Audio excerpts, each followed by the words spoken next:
Missed out on breakfast? Fret not. It's never too late to grab a bite. So on Breakfast Bites today, we are going to be talking about the internet. How many hours a day do you spend surfing the net, Oh guys? my gosh.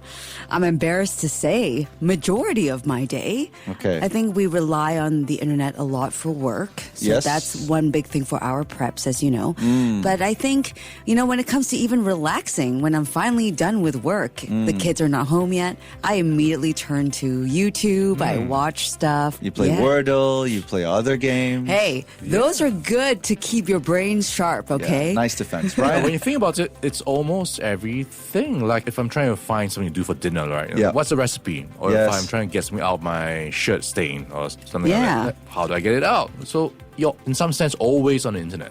Fair and enough. you also realize it when your internet is down. You know immediately your Wi-Fi's like, I gotta fix the Wi-Fi. Yeah, exactly, right? You start panicking. So you'll have noticed then that when you type something in the search bar, a long list of blue links appear. This has been the case for decades. Until things changed within the last year, Google made a tweak, and now the first thing you see is an AI-generated response, Yes. which it calls an AI overview. So you get a summary paragraph answering your question, followed by a more detailed breakdown with links to dive further if you wish to.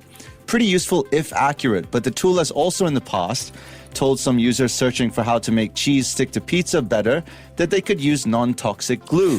The search engine's AI-generated responses have also said geologists recommend humans eat 1 rock per day.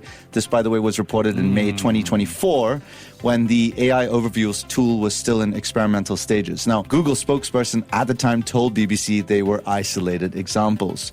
Do you guys take AI overviews at face value? I have to start by saying I do love an overview. Yeah. I rely on those a lot, but I never take them at face value. So I always read the top and then try to dive further into it to fact check, because truth is I have been burned before. Not as bad as the glue cheese to your pizza, but there are certain things that, when we prep for Breakfast Bites and do other stuff for the show, Yes. sometimes I'll look at something, I'm like, this does Same. not sound right at all. Yeah, And right. then you look further into it and it's clearly wrong. Yep. But I do find that it gives you a good idea of what you want to talk about. Generally speaking, Yeah. yeah. So 900 web surfing Americans gave the Pew Research Center permission to spy on their browsers.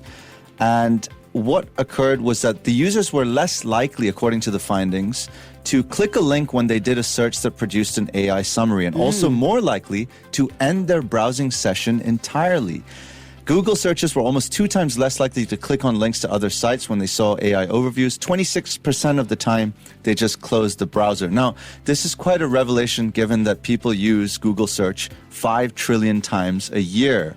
Many websites make money through ads, especially sites that provide information and content rather than selling things. Audience size matters, and Google's algorithm can basically shut your company down overnight. Wow. Now, one SEO expert says most websites rely on Google traffic to keep the lights on, but AI overviews are cutting into traffic so dramatically that many sites are seeing up to 40% decline in their revenue. It's having a pretty devastating impact and removing the incentive for a lot of people to create high-quality content. 40%, you Yes. said. Wow. That's Yeah. staggering. So it's kind of convenience at the expense of not just fact-checked content, but high-quality content as well. Now, Google, you could argue, is adding fuel to the fire because they've just launched a feature called AI mode that gets rid of traditional search results entirely. Why And would they do that? Don't know. Experts say the outcome will be cataclysmic, verbatim. Okay, some fear it may destroy the web as we know it. Here's what Google has said in response. Okay, quote, "We consistently direct billions of clicks to websites daily and have not observed significant drops in aggregate web traffic as is being suggested. This study," the one that I've referenced by Pew, which is historically pretty darn reliable if you ask me, "uses a flawed methodology and skewed query set that is not representative of search traffic." Okay. But Pew ain't backing down. All right? They say our findings are broadly consistent with independent studies conducted by web analytics firms. Dozens of reports show AI overviews cut search traffic as much as 30 to 70% depending on what people are Googling. And some of the Pew folks have personally seen this in data from hundreds of websites. Okay, well, I wonder what the workaround is for these businesses that rely so much on Google searches to keep the lights on. Yeah. Find a way to get into that AI overview, you know? I'm putting my tinfoil hat now on, and this is like the early days of a potential slippery road. Like, you know, when you have these AI overviews, how do you decide what goes into some of these suggestions? Like, if I want to get a stain out, would it then suggest a particular Tide. brand? Yeah. So that's what I'm thinking. And then, of course, how much can you trust while you're reading on the internet? So all that comes together. So based on this argument, who do you trust? Do you trust Google or do you trust Pew?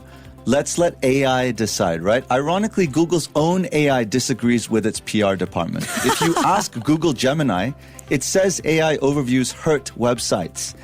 Google is trying to spin information according to Pew and hide the truth because people will freak out. The company says it's committed to transparency. Wow. All right. All right. So, more convenience, less friction, less choice. If you use AI overviews, perhaps a decline in quality of content, but it also means that the very sources that previously fed you pretty much everything you've ever learned from the web may soon be clicking on their own demise.